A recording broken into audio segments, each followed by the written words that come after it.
That's right, you just heard the sound. It's now time for our last segment, Restaurant Reality, where we go in depth about the tough topics that no one wants to talk about.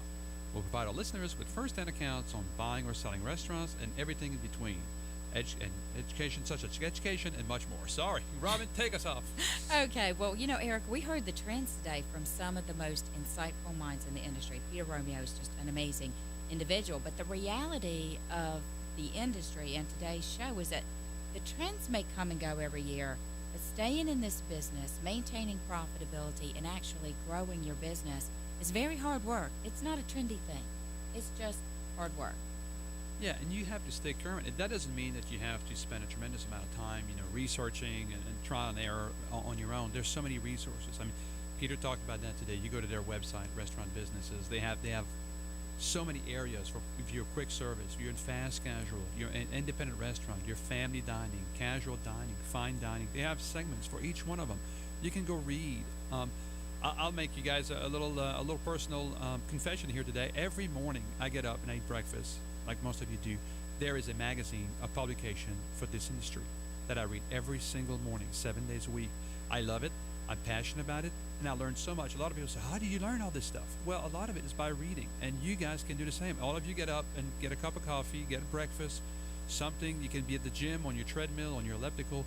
Read about your industry. There's somebody out there usually that has tried it, and stay current. Did it work? Or if it didn't work, what did they do to adjust? So you don't have to spend thousands of dollars to lose all this money to figure out, hey, it didn't work, and now I got to call the restaurant brokers because all I have is an asset sale, and I'm going to lose a lot of money and my livelihood. And the flip side of that is, yes, you have to look externally, but you're also the best position to look into your own future and predict and plan for all kinds of changes. Food costs are a challenge. Well, you're right there. You know what's costing you the most. You can reinvent the menu that lowers the cost and delivers a great value. The neighborhood demographics are changing around you and you're stuck in a lease. Well, you can see that coming. It doesn't take a special predictor to figure out. You've got to know how to attract that different, changing demographic into your business. Do you need to do a concept change, a pricing change, do a special at certain times of the day? But that's an internal view, and that gives you the ability to predict where you should go next in your business. Yeah, and we've talked about tracking, measuring. If you're a bar or restaurant and you're still doing karaoke and trivia and poker and you're doing over $2 million a year, great. Keep doing it. It's working for you. If you're spending a lot of money and your sales have dropped by 30, 40, 50%, it's time to look at other things. Peter, we talked about this today. I mean, we talk about you talk about hairdressing night. He's talking about painting night. What can you think in your area, in your neighborhood, that people would like to see one night? Start building it. If you build it, you promote it, give it time. People are not going to come the first night you do it. They may, but then it's this business is about time and repetition. So you got to give it some time. Do different things. You've got to look internally, like Robin said, about different aspect of your business.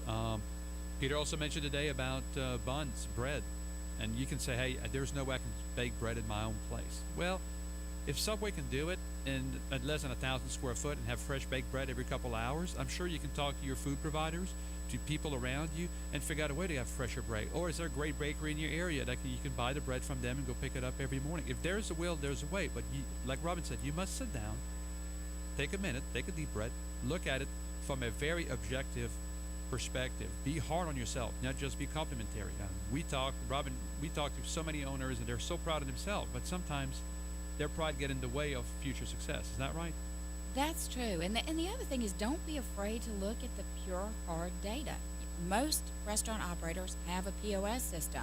Don't just keep going on your belief that your chicken special, adapted from your great grandmother's recipe, is still the number one thing on the menu. It may not be anymore.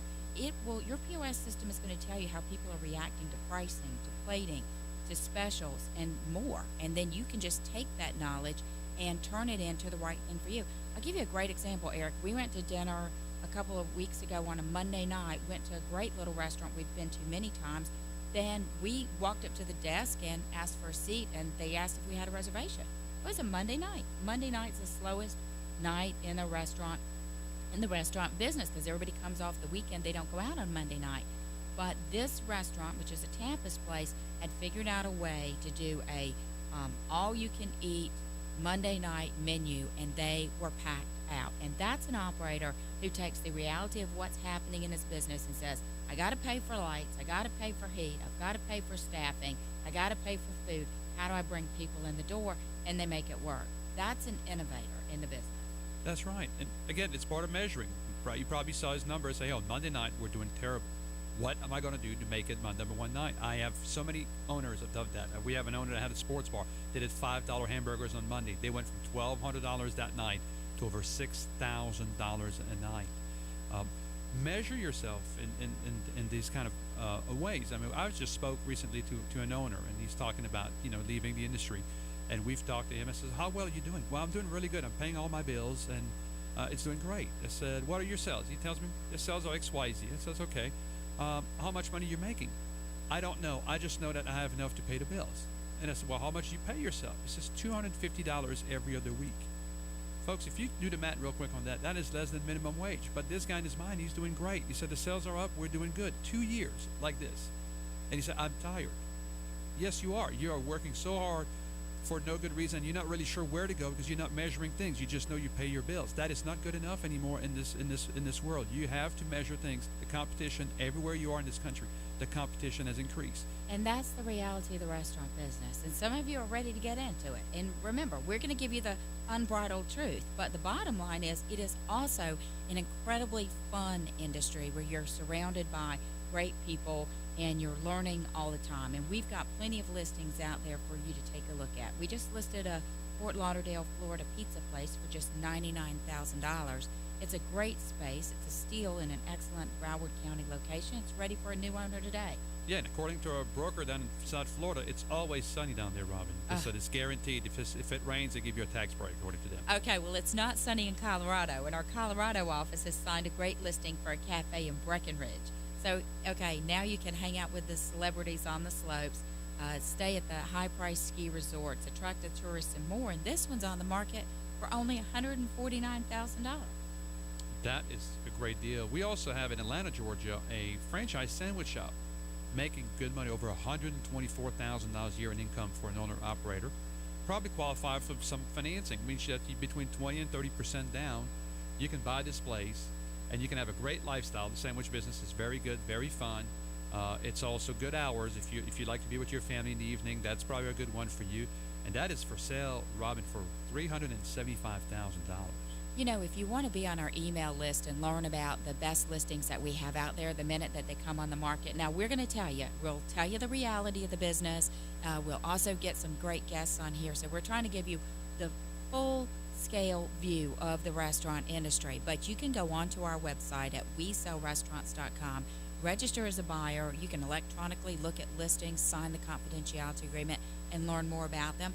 Or you can just give us a call. Remember, you can always find Eric by using his email, eric@WeSellRestaurants.com. Visit our website, WeSellRestaurants.com. We Sell Restaurants is your industry authority and your source for information. We're the restaurant brokers, Eric and Robin Gagnon. You can meet up with us every single week on this station at the same time. You can also watch us after the fact on YouTube or catch up with our podcasts on the iTunes channel. Join us next week. This is Eric and Robin Gagnon.